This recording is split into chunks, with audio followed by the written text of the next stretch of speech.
for all the agents that were involved in this apprehension of the suspects. So I just want to get that behind us because I think that's very important for why we're here today, or part of the reason why we're here. Joining me today, I got a few folks up here. SBI Director, Mr. Chip Hawley. Also have with the FBI, Mr. Philip Van Weingarten. I got that correct. Our District Attorney, Suzanne Matthews.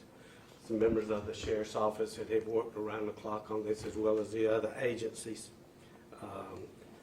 You know, an operation like this, you know, how we get things accomplished is how we all come together, work together to make this happen.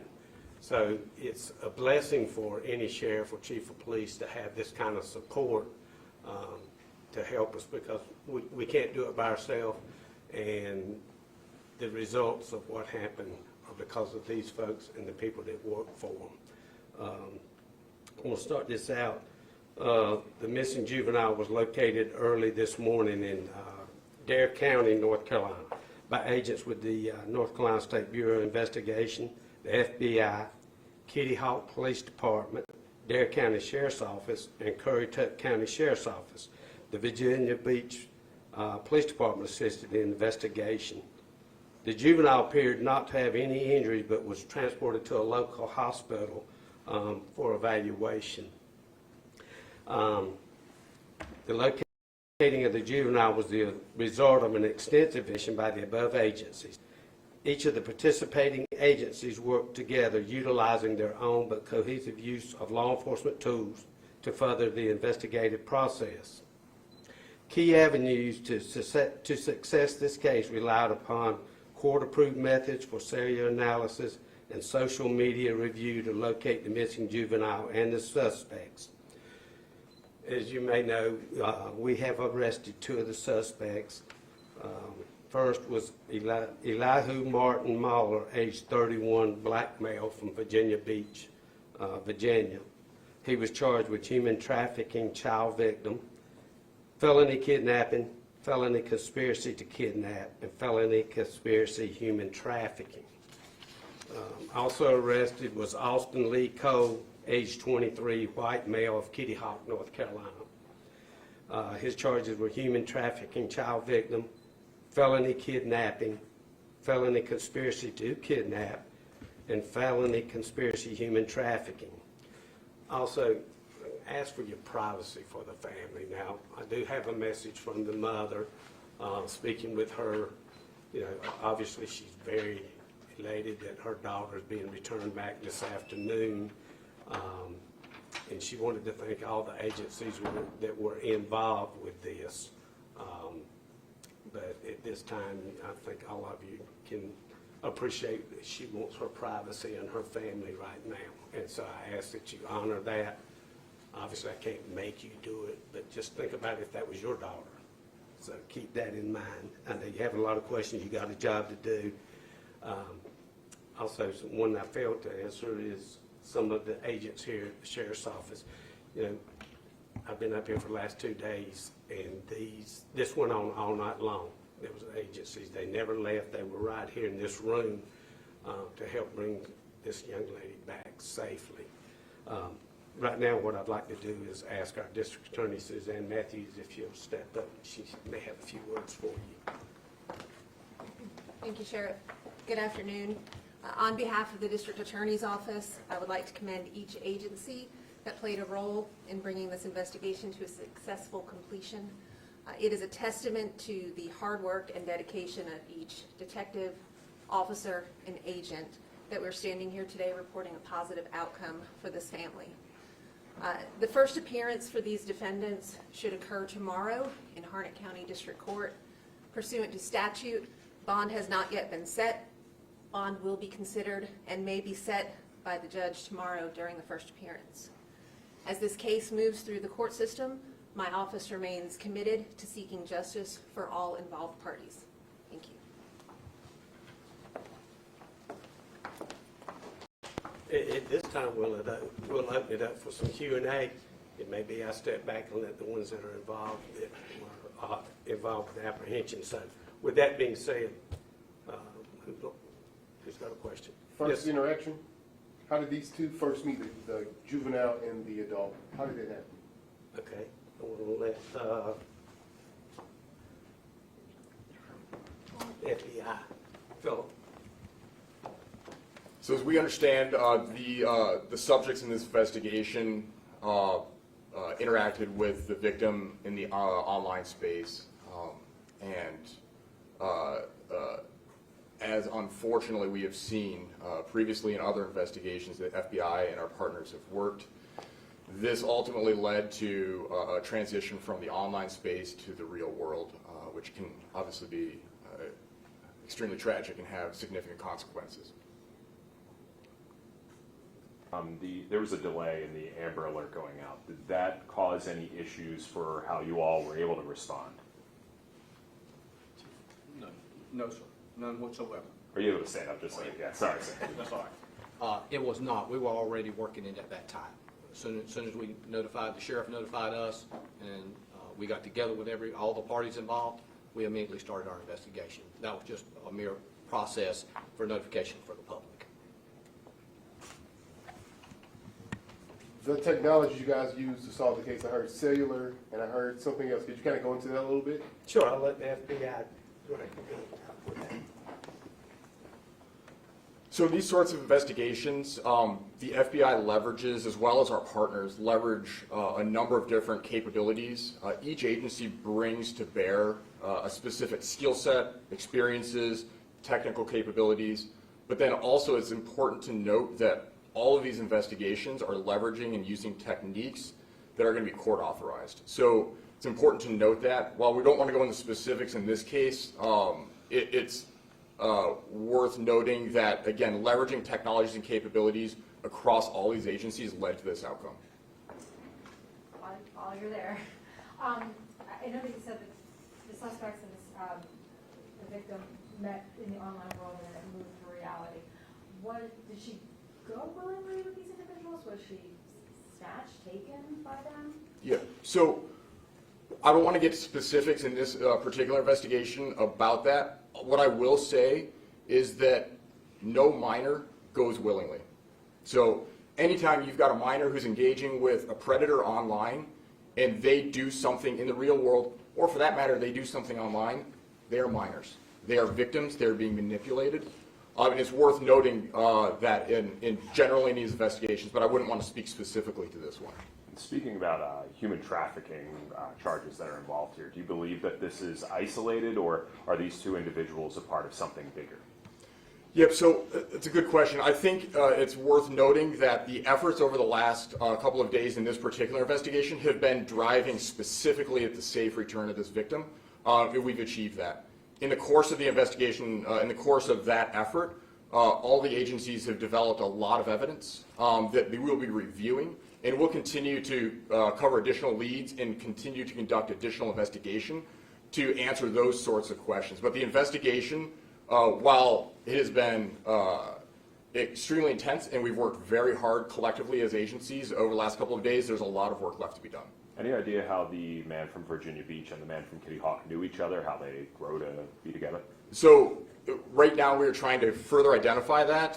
We want to be able to lock that down and fully understand the nature of their relationship. It is one of many questions we hope to answer in the coming days in this investigation. History of the two suspects? Yeah, same thing. So yes, sir. I guess message to parents, this is probably their worst nightmare to see, their little girl, be taken away in this manner, especially when you're talking about human trafficking and that kind of thing. I mean, what's your message about, monitoring your kids? Yeah, so let me speak generally again. I don't want to speak specifically to this investigation, but generally to all the parents out there, to all the children out there. It is important for parents to be engaged in a meaningful way with their children and how their children are interacting on the internet. That can look like a number of different things. That can be having conversations with your children about who they're talking with online. It could be running through scenarios about the types of interactions they may find in the online space. It's worth noting our children are extremely technically savvy. Oftentimes, maybe more so than we are. What they lack is the world experience and the decision-making skills to understand consequences of these sorts of engagements. They lack the ability to understand the reality that predators are out there online attempting to victimize them. So I think for parents, it's all about the meaningful engagement. Again, that needs to be having conversations with your children. It needs to potentially be looking at the devices with your children, having access to their accounts, periodically conducting spot checks, reviewing who they're engaged with, who they're talking with. But also it's worth noting that it's not just about your children. Your children may be aware of other children in the school who are potentially at risk. Encouraging children to have conversation with their parents about that if they're aware of another child, a peer who's at risk, is extremely important to stop this sort of activity from getting any worse. So again, it's about engagement from the parents with the children. Can you elaborate on the importance of working so quickly in this investigation? I mean, you guys put out the Amber Alert, and already this morning, I mean, it was multiple agencies working together. Can you elaborate on that? Absolutely. Yes. Okay. Absolutely. So I think one of the things that we see here is an example of one of the biggest strengths that we can bring to bear collectively is our ability to work together. I don't think anybody would question that when a situation like this happens, this becomes the absolute priority for every agency. And every one of the agencies that the sheriff mentioned brought to bear all the resources available to them from across the state, from outside the state, and everything else is dropped so we can work this. It is absolutely critical when we have a missing child that we are able to locate them and bring them back safely home as quickly as possible. And was there a key point or just evidence that helped you target this location of where she was located? Yeah, so I don't think we can speak specifically to that. Again, our goal collectively across the agencies was bringing her safely home. We have a lot of investigative work ahead of us to understand the nature of, again, as was asked earlier, the relationship of the subjects, and identify any other supporting evidence to help us with the ultimate prosecution and bringing these subjects to justice. Now, that's surprisingly similar Amber Alert go out today out in Chatham County and Siler City. Any reason to believe that it's connected to the case that we're talking about today?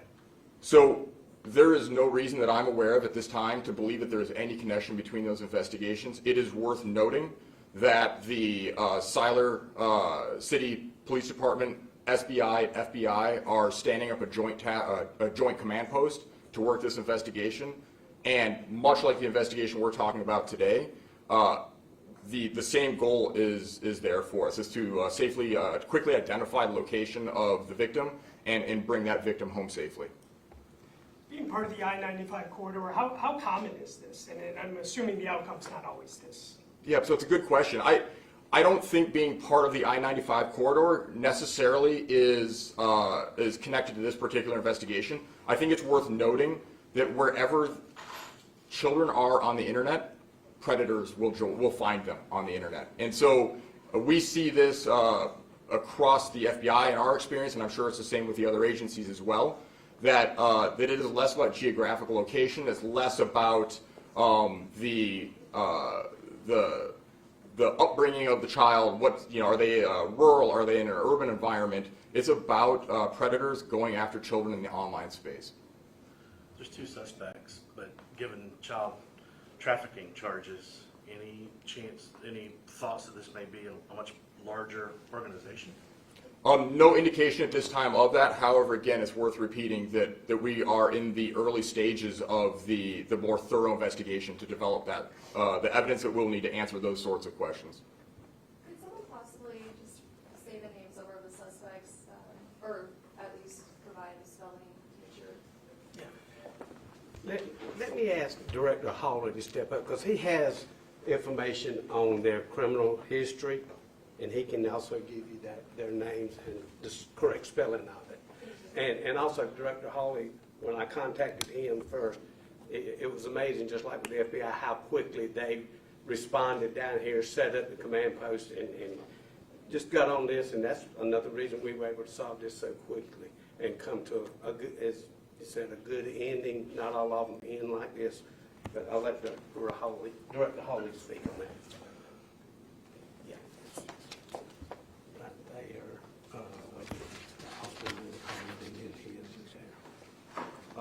spelling of the first suspect is Elihue Martin, common spelling, and Mahler. It's a black male, 31 years of age, Virginia Beach, Virginia. The second suspect is Austyn spelling, last name Cole, white male, 23 years of age.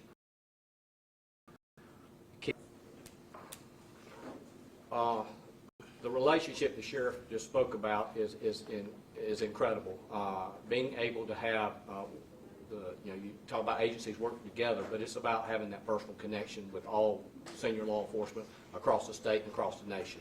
When you're able to make a phone call and then it pulls everybody together, it's just outstanding. I mean, it just makes all the difference in the world. And us being able to come together and to a positive resolution is amazing.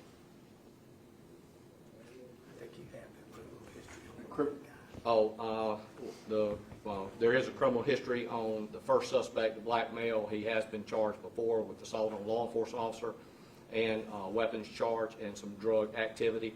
The second suspect had some minor other criminal charges.